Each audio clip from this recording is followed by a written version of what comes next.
Guys, welcome to knowledge treasure hunters. हम economics की series को हमने कल स्टार्ट किया था, जिसको आज हम कंटिन्यू करेंगे। कल हमने अपना फर्स्ट चैप्टर स्टार्ट किया था, that was the story of bless Palampur, जिसको आज हम कंटिन्यू करने वाले हैं। गाइस, कल हमने क्या देखा था? कल हमने देखा था फैक्टर्स ऑफ प्रोडक्शन को, राइट। हमने देखा था कि कौन कौन से जो फैक्टर्स हैं जिनकी वजह से प्रोडक्शन हो सकता है। जिसमें हमने देखा था कि लैंड चाहिए हमें, और क्या चाहिए था? हमें लेबर चाहिए थी और कैपिटल चाहिए थी। जिसमें हमने देखा था कैपिटल कौन सी चाहिए थी? फिजिकल भी चाहिए थी, और साथ ही साथ में हमें कौन सी कैपिटल चाहिए थी? Human capital. तो गाइज, इतना हमने कल देख लिया था। पालमपुर ब्लेज जो है वो कैसे कनेक्ट है वो सब हम देख चुके हैं।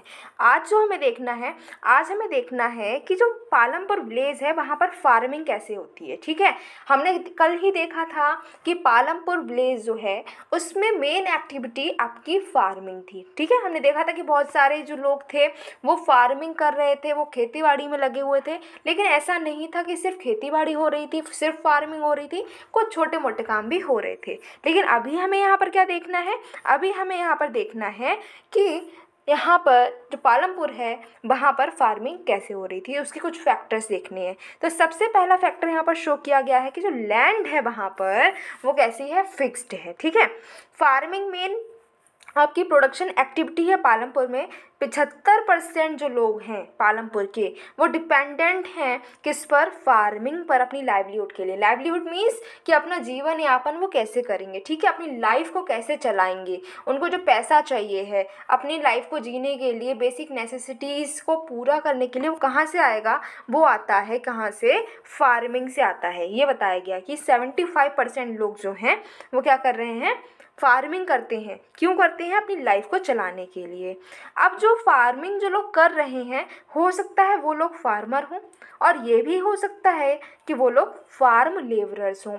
अब यहाँ पर क्वेश्चन ये आता है कि मैम, फार्मर्स क्या होते हैं और फार्म लेबरर्स क्या होते हैं? दोनों लोग फार्मिंग कर रहे हैं, तो इनमें डिफरेंस क्या है? गाइस, फार्मर्स मीन्स वो पर्सन जिनके पास खुद की क्या हो? लैंड हो। अगर वो पर्सन जो कि फार्मिंग कर रहा है और उसके पास में अपनी लैंड है, तब वो होता है फार्मर। वहीं पर ऐसे पर्सन जो किसी और की लैंड पर, किसी और के खेत में काम कर रहे हैं, उनके पास खुद की लैंड नहीं है, ठीक है, लेकिन वो फार्मिंग कर रहे हैं, तो उनको हम बोलते हैं फार्म लेबरर्स। ठीक है, अब डिफरेंस क्लियर हो गया। Then the wellbeing of these people is closely related to production of the farms. ये लाइन क्या बोल रही है? ये लाइन कह रही है कि जो लोग हैं, ठीक है, उनका आने वाले दिन कैसे होने वाले, अच्छे दिन आएंगे कि बुरे दिन आएंगे, ये डिपेंड करता है कि जो आपकी फार्म है, जो खेत है, वहाँ से कितना प्रोडक्शन हुआ है। ठीक है, प्रोडक्शन अगर अच्छा हुआ, ठीक है, उन्होंने कोई क्रॉप लगाई, ठीक, उन्होंने क्या करी? कोई क्रॉप लगाई और वो हो गई सक्सेसफुल। ठीक है, बहुत ज़्यादा ईल्ड आई, बहुत ज़्यादा प्रोडक्शन हो गया, तब क्या है? उनकी लाइफ अच्छी हो जाएगी, अगला आने वाला जो साल है वो उनका अच्छा रहेगा, क्योंकि उनकी जब क्रॉप ज़्यादा है तो मार्केट में अच्छे प्राइसेस में बेच देंगे, और ज़्यादा पैसा आएगा तो अच्छे से उनके दिन कट जाएंगे। वहीं पर अगर ऐसा हो गया कि उन्होंने कोई क्रॉप लगाई लेकिन वो क्रॉप क्या हो गई? फेल हो गई। ठीक है, पेस्ट लग गया कोई से, ठीक है, या फिर हो सकता है कि रेन ना हुई हो, या फिर कोई और प्रॉब्लम हो गई हो जिसकी वजह से उनकी जो क्रॉप थी वो हो गई फेल। अब जब क्रॉप फेल हो गई तो क्या बेचेंगे वो और क्या खाएंगे? जब कुछ खाने को ही नहीं है तो क्या होगा? तब होगा ये कि उनके दिन हो जाएंगे बुरे। ठीक है, ये हुआ, ये इस लाइन की, ये लाइन जो है ये बात कह रही है। ठीक है, but remember that there is basic constraint in raising farm production. अब अगर इतना ही हमारा प्रोडक्शन इम्पॉर्टेंट है, प्रोडक्शन से ही हमारा अच्छा दिन या बुरा दिन होने वाला है ये डिसाइड हो सकता है, तो ऐसा हम कर सकते थे कि हम प्रोडक्शन बढ़ा लेते अपना। ठीक है, क्या ज़रूरी है कि हम, अगर हमें मालूम है प्रोडक्शन से ही अच्छे दिन आने वाले, तो प्रोडक्शन क्यों नहीं बढ़ा पाए हम? तो ये बोल रहे हैं कि जो प्रोडक्शन है उसको बढ़ाना इतना आसान काम नहीं है, बहुत सारी मुश्किलें आती हैं किसी प्रोडक्शन को बढ़ाने के लिए। जो लैंड एरिया है जहाँ पर खेतीबाड़ी हो रही है वो प्रैक्टिकली फिक्स्ड होता है। अभी आप प्रैक्टिकली भी सोचो, आपका जो घर है, ठीक है, जितने एरिया में बना हुआ है उतना ही तो रहेगा। ऐसा तो नहीं है कि आज आप जिस कमरे में बैठे हुए हो कल वो कमरा बड़ा हो गया। ठीक है, आपकी जो घर की दीवार थी वो और बढ़ गई, कहीं पे जाकर और जगह हो गई आपके घर में। क्या ऐसा होता है? अगर इतनी लैंड है तो इतनी ही रहेगी। लैंड क्या बढ़ सकती है? नहीं बढ़ सकती है। तो क्या यही बोल रहे हैं कि लैंड एरिया जो कल्टीवेशन के अंडर है वो भी फिक्स्ड ही है, मतलब जो खेत है वो इतना फिक्स्ड है तो इतना ही खेत रहेगा।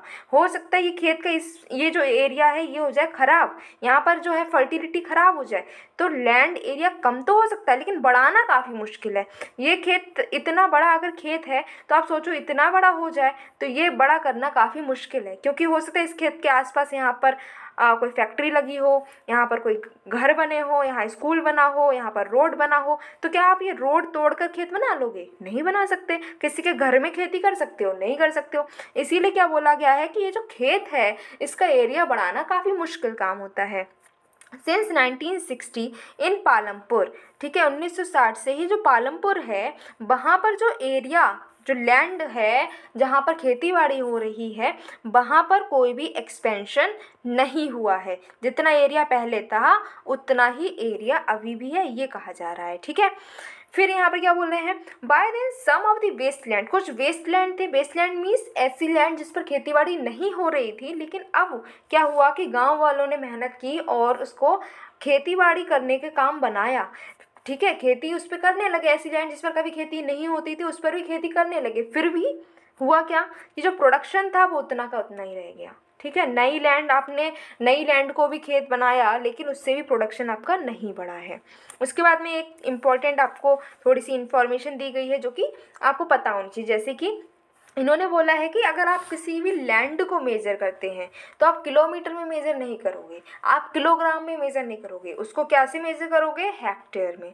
हेक्टेयर में मीन्स आपकी ये लैंड है, ठीक है, ये स्क्वायर है, ठीक है, सपोज करो, तो इसकी एक साइड 100 आपकी मीटर रहेगी, 100 मीटर की एक साइड रहेगी और ये साइड भी 100 मीटर की है। मतलब क्या, चारों साइड आपकी जो है वो कैसी हैं? 100 मीटर की हैं। तो क्या बोला जा रहा है कि जो 100 मीटर की अगर चारों साइड हैं तो ये जो एरिया है ये आपका क्या हो जाएगा? 1 हेक्टेयर हो जाएगा। ये यहाँ पर बोला गया है। नेक्स्ट क्या बोला गया है कि अगर आपकी जो लैंड है वो तो फिक्स्ड है, ये तो आपको पता चल चुका है। ठीक है, एग्रीकल्चर में लैंड फिक्स है, लेकिन हमें क्या करना है? हमने देखा है कि प्रोडक्शन जो है वो हमें बढ़ाना पड़ेगा। कुछ भी करो प्रोडक्शन तो बढ़ाना है, क्योंकि लोगों को भूख लगेगी। लोग, अगर आपकी पॉपुलेशन बढ़ गई तो प्रोडक्शन भी बढ़ाना पड़ेगा। खिलाओगे क्या लोगों को? राइट। और ये तो हमारी अपनी एक रिस्पॉन्सिबिलिटी है, चाहे आप गवर्नमेंट हो चाहे आप फैमिली हो, आपकी रिस्पॉन्सिबिलिटी है कि सबको खाना खिलाना पड़ेगा। राइट। अगर आप फैमिली हो तो ऐसा तो नहीं हो सकता कि आप खुद खाना खाकर बैठ जाओ लेकिन और आपके फैमिली मेम्बर्स भूखे रह जाएं। नहीं, राइट, ये आपकी जिम्मेदारी है कि सब लोग खाना खाएं। ऐसे गवर्नमेंट की भी रिस्पॉन्सिबिलिटी रहती है कि ना केवल जो लोग गवर्नमेंट में हैं सिर्फ वही खाना खाकर बैठ जाएं। उनकी जिम्मेदारी है कि कंट्री का हर एक पर्सन है उसको क्या मिलना चाहिए? फूड मिलना चाहिए। अब क्या है, लैंड तो फिक्स है, लैंड नहीं बढ़ सकती। लैंड नहीं बढ़ सकती तो क्या करें? खाना तो ज़्यादा चाहिए, तो हम क्या करेंगे? प्रोडक्शन को बढ़ाएंगे। कैसे बढ़ाएंगे? क्या कोई वे है जिससे कि हम प्रोडक्शन बढ़ा सकते हैं? तो है एक वे। क्या है? यहाँ देखते हैं।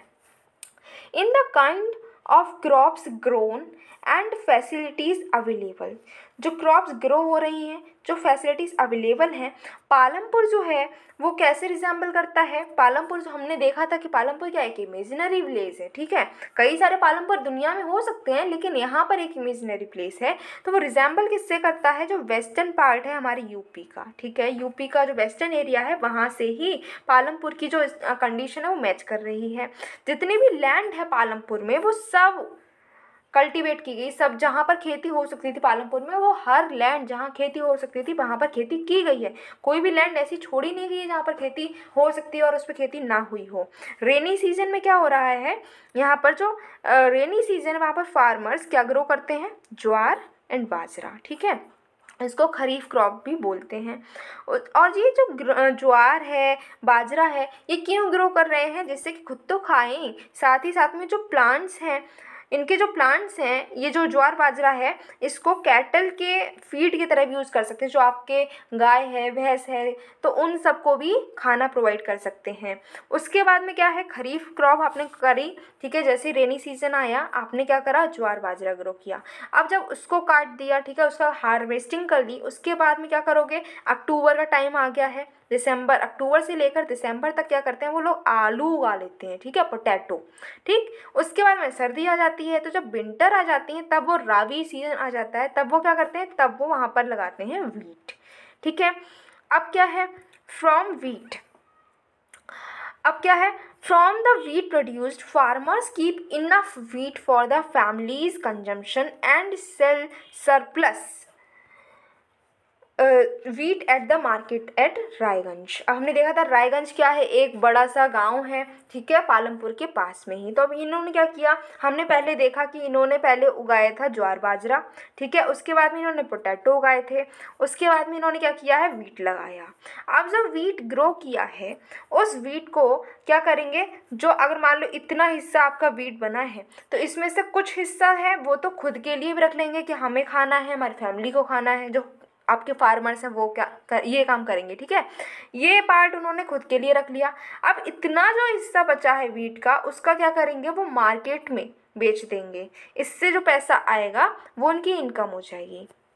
ठीक है, अब क्या है, a part of the land area is also devoted. अब जो इनका जो पालमपुर में जो खेत हैं उसमें क्या करा है इन्होंने, यहाँ पर सपोज करो इतने एरिया में तो वो वीट उगा रहे हैं, पोटैटो कर रहे हैं, ज्वार बाजरा कर रहे हैं, और कुछ एरिया जो है उन्होंने, ये जो एरिया है इस एरिया में क्या कर रहे हैं, वो गन्ने, ठीक है, गन्ने की खेती कर रहे हैं। और आपको पता है कि गन्ना जो है वो हर एक साल में ग्रो होता है, मतलब ऐसा नहीं है कि आपने 3 महीने में गन्ने की फसल आपकी तैयार हो जाएगी, नहीं, गन्ना को पूरा तरीके से ग्रो होने के लिए 1 साल पूरी लगती है। अब वो गन्ने का क्या करते हैं, गन्ना जो है उसको हार्वेस्ट करके वो बनाते हैं गुड़, ठीक है, और जाकर बेच देते हैं शाहपुर में। The main reason why farmers are able to grow the 3 different crops in a year in Palampur is due to the well developed system of irrigation। अब जो ये फार्मर्स हैं, हमने देखा कि फार्मर्स क्या कर रहे हैं, बहुत सारी अलग अलग तरीके की वैरायटी ऑफ क्रॉप्स जो हैं वो ग्रो कर रहे हैं, एक ही लैंड पर अलग अलग तरीके की क्रॉप्स जो हैं पूरे साल ग्रो हो रही हैं। तो ऐसा क्यों कर पा रहे हैं, क्योंकि मेन रीज़न ये है कि उनके पास में इरीगेशन का सिस्टम काफ़ी अच्छा है। पालमपुर में हमने देखा था ट्यूबवेल से इलेक्ट्रिसिटी आती है, राइट, तो क्या है, इरीगेशन का उनका सिस्टम काफ़ी अच्छा है। अब इरीगेशन अच्छा है इसका मतलब क्या है कि उनको रेन पर डिपेंडेंट नहीं होना पड़ेगा, जब पानी लगाना है खेत में तब वो पानी लगा सकते हैं, इसीलिए वो पूरी साल भर क्रॉप्स को ग्रो कर पा रहे हैं। अब सपोज करो अगर वो रेन पर डिपेंड होते तो जब रेनी सीजन है उसी टाइम पर कोई क्रॉप कर पाते, क्योंकि बाद में वो पानी दे ही नहीं पाते, रेन होती नहीं तो और क्रॉप भी नहीं हो सकती थी। ठीक है, ये बात यहाँ पर कही गई है। इलेक्ट्रिसिटी जो है वो उसका कनेक्शन जो है अच्छा खासा पालमपुर में है, जिसकी वजह से अच्छे से एग्रीकल्चर भी हो रहा है। ठीक है, पहले पर्शियन व्हील्स चलते थे, लेकिन अब उनको क्या करा है इन्होंने, ट्यूबवेल से रिप्लेस कर दिया है। ठीक है, जिसकी वजह से क्या हो रहा है, अच्छे से इरिगेशन हो जा रहा है। ठीक, फिर people saw that the electric run tube wells जो हैं इरिगेट कर सकते हैं अच्छे से। जो लोग हैं उन्होंने देखा कि जो आपके ट्यूबवेल्स हैं इलेक्ट्रिसिटी से चल रहे हैं वो ज़्यादा अच्छे से आपका इरिगेशन कर पा रहे हैं। ठीक है, तो पहले क्या हुआ, पहले कुछ ट्यूबवेल से वो तो गवर्नमेंट ने लगवा दिए, सरकार ने लगवाए, लेकिन जब लोगों ने देखा कि ये ट्यूबवेल्स तो काफ़ी हेल्पफुल है, इनसे हमारी प्रोडक्टिविटी बहुत इंक्रीज़ हो जा रही, तो उन्होंने क्या करा, उन्होंने खुद भी अपने प्राइवेट ट्यूबवेल्स लगाने शुरू कर दिए। ठीक है, अब उन्हें कोई फ़र्क नहीं पड़ता है बारिश हो ना हो, लेकिन वो अपना खेती आराम से कर सकते हैं। ये बताया गया है।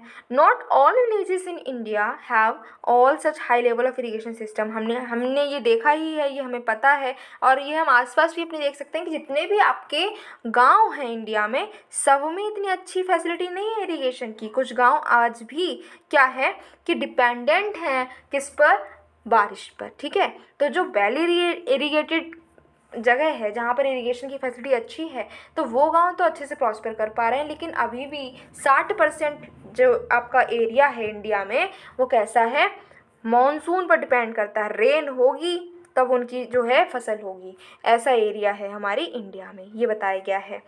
To grow more than 1 crop of a piece.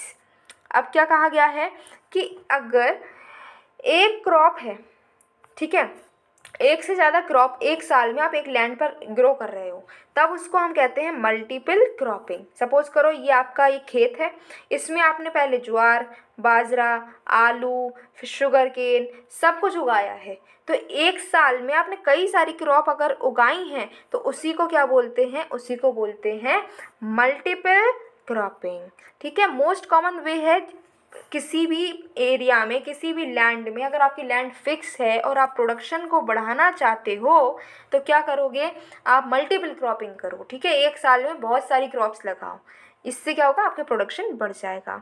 Palampur में जो है हमने देखा ही है कि जो फार्मर्स है कम से कम 2 क्रॉप्स तो लगा ही रहे हैं। ठीक है, आलू तीसरी उनकी क्रॉप हो जा रही है, पिछले 20 सालों से 15-20 सालों से वो यही काम कर रहे हैं, ये हमने देखा। ठीक है, अब देखते हैं आगे। आगे क्या बोला जा रहा है, हमें एक डेटा दे रखा है।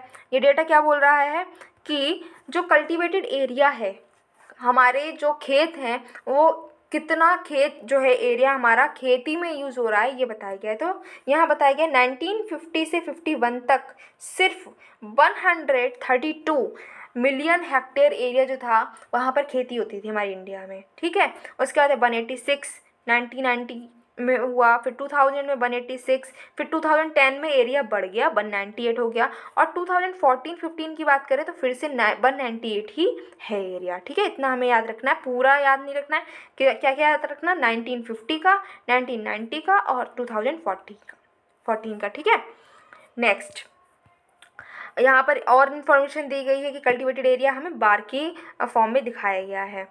फिर आगे बढ़ जाओ, फिर देखा यहाँ पर है यील्ड क्या होती है, ये देखो यहाँ पर दे रखा है यील्ड। ठीक है, यील्ड क्या होती है, तो कोई भी आपका खेत है, यहाँ पर जितनी भी आपकी क्रॉप हुई है वहाँ से जितना प्रोडक्शन आपका एक साल में हुआ है वो आपकी यील्ड होती है। तो क्या है, यील्ड इज़ मेजर्ड एज, कैसे मेजर हो रही है yield, yield is measured as crop produced in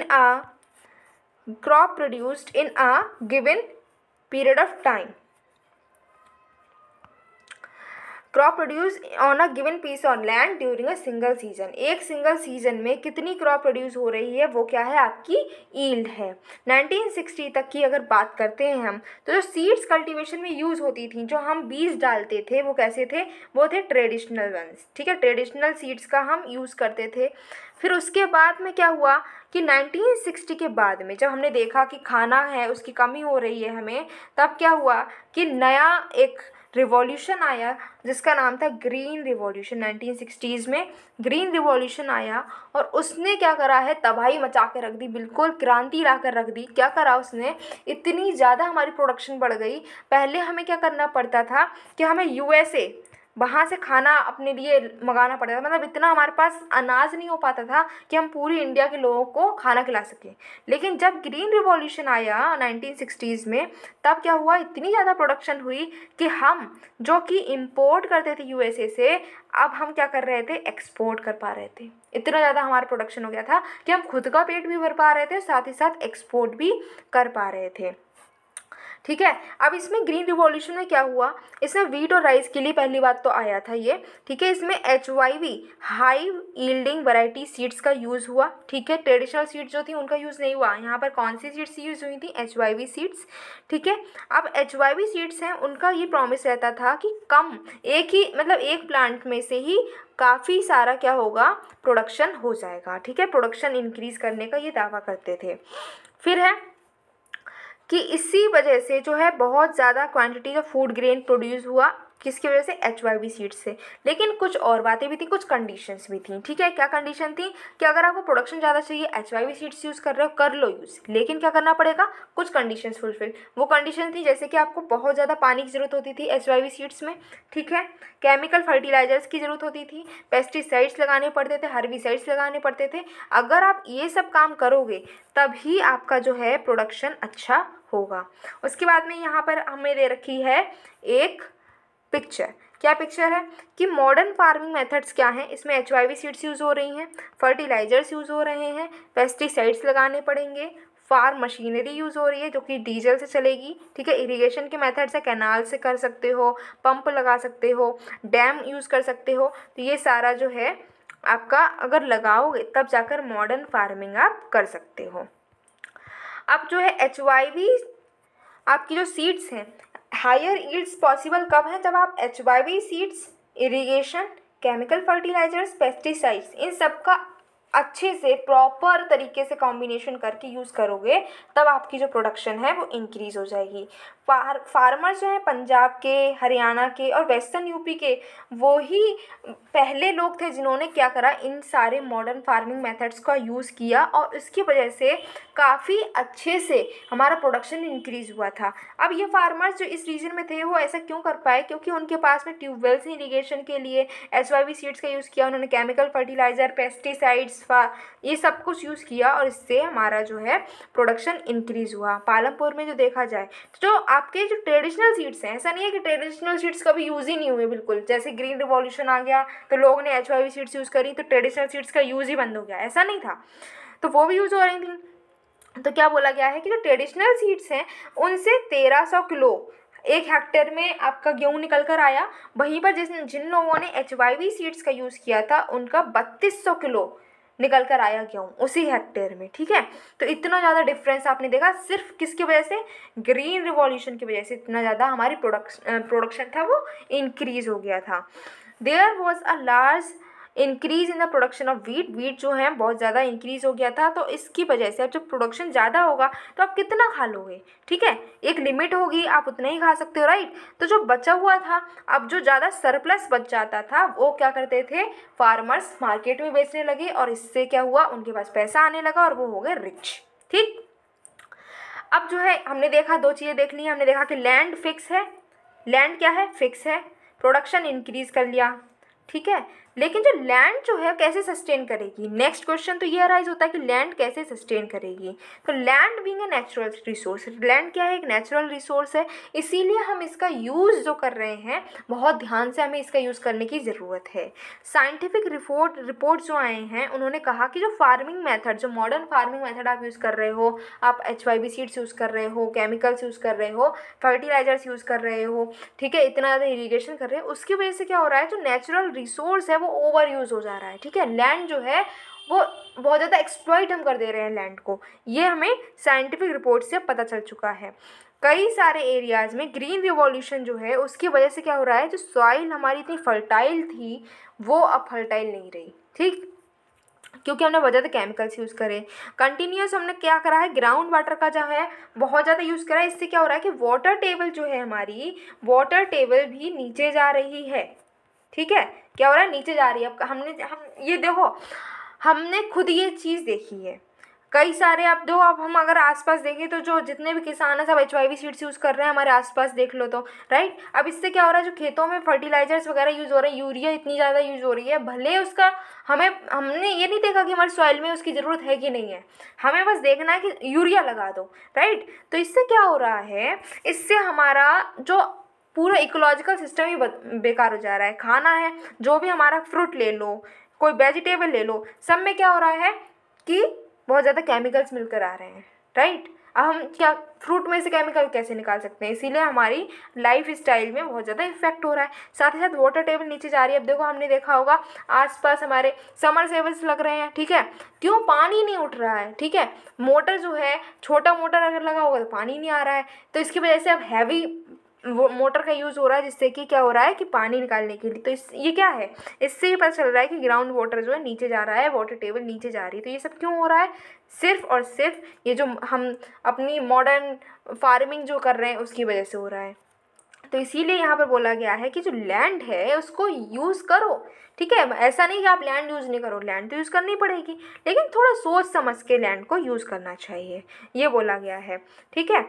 next है कि how is land distributed between the farmers of Palampur. अब हमें देखना है कि जो लैंड है, जो ज़मीन है, वो किस तरीके से डिस्ट्रीब्यूटेड है, ठीक है। इसको हमें कहाँ से देखना है, यहाँ से देखेंगे हम। देखो ऊपर पिक्चर देखो, ये बताया गया है इसमें कि जो लैंड है, ये आप देख रहे हो, ये समझ लो ये सारे खेत हैं। तो ये देख रहे हो, ये खेत देख लो, ये खेत देख लो, ये देखो कितने बड़े बड़े खेत हैं। वहीं पर ये खेत देख लो, ये खेत देखो, ये देखो कितने छोटे छोटे लैंड हैं, ठीक है। तो कुछ खेत तो इतने बड़े हैं कि उन्होंने क्या कर रखा है, पूरा एरिया ही अपना कवर कर लिया है। कुछ खेत ऐसे हैं जिनकी आप देख रहे हो कि यहाँ पर टच भी नहीं कर सकते, इतना छोटा सा है।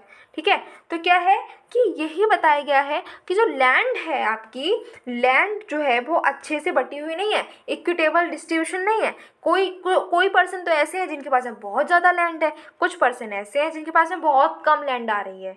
ये इसमें बताया गया है कि जो रिच फार्मर्स हैं, आधे से ज़्यादा ज़मीन तो उन्हीं के पास में है, और जो बची हुई कुछ ही लैंड है उसमें छोटे छोटे फार्मर्स हैं, उनने लैंड ले रखी है, उसमें भी उसके टुकड़े हुए जा रहे हैं। अब सपोज़ करो कोई एक, यहाँ पर रुक जाओ 1 मिनट। अब ये सपोज़ करो ये वाला खेत है, ठीक है, ये एक किसान का खेत है, इसके क्या है 4 बेटे हैं। अभी क्या है, अभी तो वो किसान है, उसके बेटे छोटे छोटे हैं, तो अभी क्या है, जो इतनी फैमिली है वो एक ही फैमिली है, तो किसान जो है इसमें सारा काम कर रहा है। ठीक, ये उसका एक खेत है। अब क्या वो बेटे बड़े हुए, उनकी शादी हुई और उन्होंने कहा कि हमें हमारा हिस्सा दे दो। अब क्या वो इसके 4 हिस्से हो गए। ठीक है, अब ये खेत जो इतना बड़ा था उस वो इतने छोटे छोटे 4 खेत बन गए। अब क्या हुआ, ये जो बेटे थे इनके भी 2-2 बेटे हो गए, बड़े हुए बेटे, उन्होंने कहा कि हमें हमारा हिस्सा दे दो, तो इनका भी क्या हो गया, 2-2 हिस्से हो गए। अब इनके बेटे हुए, उन्होंने कह दिया हमें ये हिस्सा दे, तो ऐसे क्या होता जाएगा, ऐसे ये छोटा छोटा बढ़ता जाएगा। ठीक है, और अब ये छोटे छोटे इतने छोटे खेत हो जाएंगे, तो इससे क्या होगा कि इसमें जितना भी आप खेती करोगे, अब इतनी सी एरिया में अगर आप खेती कर रहे हो, तो इतने से एरिया में खेती अगर आप करोगे तो क्या इतना ज़्यादा आप कमा पाओगे कि आप पूरी फैमिली का खर्चा उठा सको? नहीं। इतना बड़े खेत में तो आप उठा लोगे खर्चा, लेकिन एक छोटे से पीस में कितना आप उगा लोगे, राइट? तो प्रोडक्शन इतना होगा नहीं, सरप्लस होगा नहीं, तो क्या होगा कि आप जो हैं गरीब की गरीब रह जाओगे। क्यों? क्योंकि आप इतना खर्चा उठा ही नहीं सकते हो।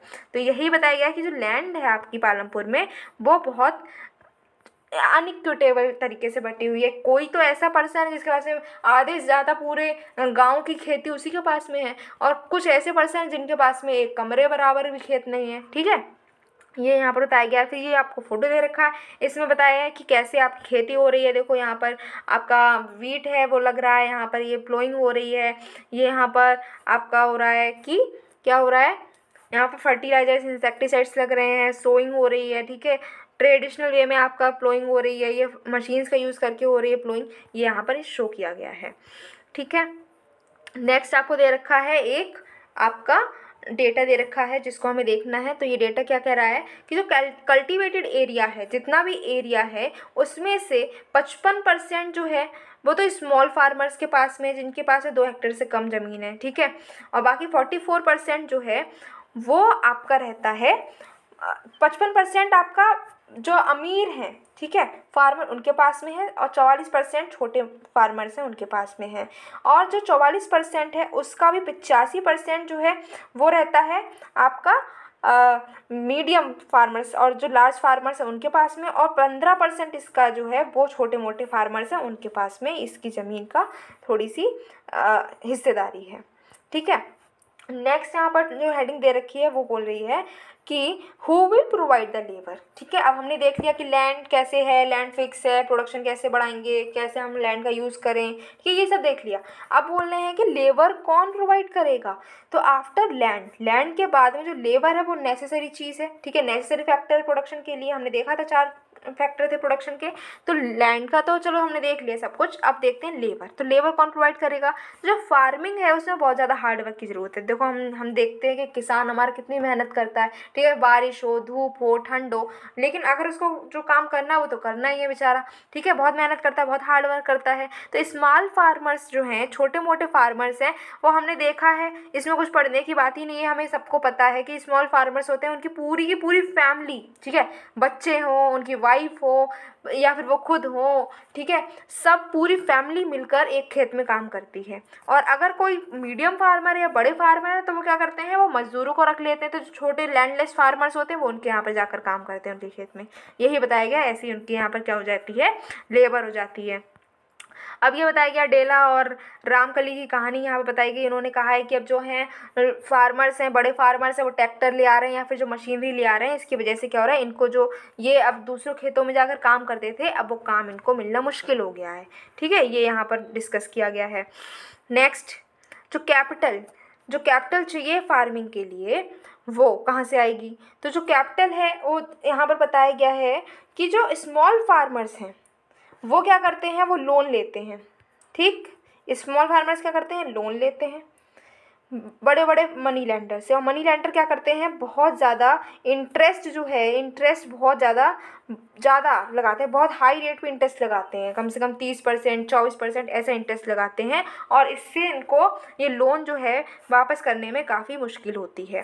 ठीक है, वहीं पर अगर बात करें हम किसकी, जो बिग फार्मर्स हैं वो क्या करते हैं, बिग फार्मर्स क्या करते हैं कि उनका जो है ये खेत है, ठीक है, इस पर उन्होंने क्या किया है, वीट, कोई भी अपनी क्रॉप लगाई। अब जो इसकी इस पे जो प्रोडक्शन होगा, यील्ड होगी, ये जो यील्ड है ये बहुत ज़्यादा यील्ड होगी, ठीक है, तो इससे थोड़ा सा हिस्सा जो है वो तो उनका रहेगा।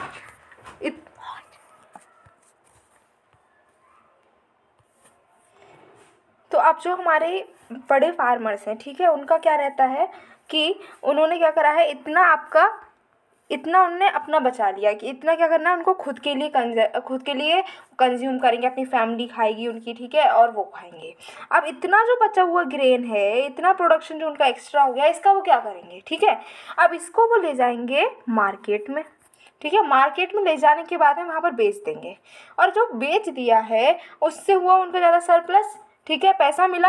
अब वो पैसा मिला उसको उन्होंने बैंक में लगा दिया, और थोड़ा पैसा उन्होंने क्या किया है, जो छोटे मोटे फार्मर्स थे उनको लोन दे दिया, और हाई इंटरेस्ट पर उनको लोन में प्रोवाइड कर दिया। तो इससे क्या होगा कि उनका जो पैसा है, मनी जो मिलेगा, उसका कई ज़्यादा यूज़ करेंगे वो मनी का, कौन करेंगे, बड़े वाले जो फार्मर्स हैं, ठीक है, क्योंकि उनका सरप्लस हुआ था, ज़्यादा जगह थी उनकी, तो ज़्यादा प्रोडक्शन हुआ था, जिससे कि उन्होंने जब बेचा तो ज़्यादा पैसा आया।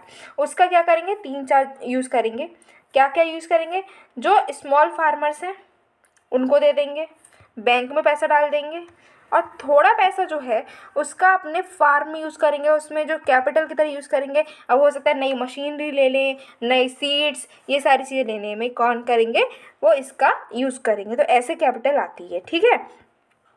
नेक्स्ट क्या बोल रहे हैं कि ये तो यही बताया, फिर 7th पॉइंट बोल रहे हैं कि sale of surplus farm products. अभी हमने देख ही लिया है कैसे सेल होती है, तो देखो सेल कौन करेगा, जिसके पास में ज़्यादा है, ठीक है, वही सेल कर पाएगा। तो जो आपके छोटे मोटे फार्मर्स हैं, स्मॉल फार्मर्स हैं, या लैंडलेस फार्मर्स हैं, उनका जो प्रोडक्शन होता है वो इतना ही हो पाता है जितना उनकी फैमिली को चाहिए होता है खाने के लिए। कभी कभी उतनी फैमिली के लिए जो चाहिए उतना भी पूरा नहीं हो पाता है, तो सेल की तो बात ही यहाँ पर ख़त्म हो जाती है, सेल नहीं कर सकते, वो है ही नहीं, तो सेल क्या करोगे, क्या बेचोगे। बात क्या है कि जो बिग फार्मर्स हैं, जिनके पास में ज़्यादा ज़मीन है, तो उनका प्रोडक्शन क्या होगा, ज़्यादा प्रोडक्शन होगा, इतना सही उनको चाहिए होता है खाने के लिए, इतना बचा हुआ है उसको क्या कर सकते हैं, बेच सकते हैं मार्केट में जाकर। तो ये जो है ये बेच सकते हैं मार्केट में, आसपास टाउन हो गए, विलेज हो गए, वहाँ पर जाकर बेच सकते हैं। तो ये होती है आपकी सेल, ठीक है, ये क्लियर हो गया। ये है आपके यहाँ पर सेल भी ख़त्म होती है। और गाइस इसी के साथ में इस वीडियो को हम यहीं पर ख़त्म करते हैं, ठीक है। इसके आगे जो है नॉन फार्म एक्टिविटीज़ पालमपुर में, उसको नेक्स्ट वीडियो में देखेंगे। काफ़ी बड़ी वीडियो हो रही है, तो फिर आप क्या होगे, बोर हो जाओगे। जैसे कि हमने पहले ही देखा था, पहले ही प्रॉमिस कर चुके हैं कि हम इकोनॉमिक्स को बहुत फ़नी वे में और इजी वे में पढ़ने वाले हैं, तो कोई ज़्यादा प्रेशर लेने की ज़रूरत नहीं है, राइट। थोड़ा सा 4 चैप्टर आराम से हम कर सकते हैं कंप्लीट इसको। इसीलिए अब इस वीडियो में इतना ही पढ़ते हैं, नेक्स्ट वीडियो में नेक्स्ट टॉपिक को कंटिन्यू करेंगे। Till then keep your knowledge treasure hunting on. और अगर ये इकोनॉमिक्स समझ में आ रही है, ठीक है, आप जो एग्जांपल्स मैं आपको प्रोवाइड कर रही हूँ वो आप उससे रिलेट कर पा रहे हो, तो वीडियो को लाइक कर दो, ठीक है, शेयर करो और सब्सक्राइब कर लो, जिससे कि आगे वाले वीडियोज़ जो इस चैप्टर के या फिर इस इकोनॉमिक्स के आएंगे वो आपको मिल सके, ठीक है।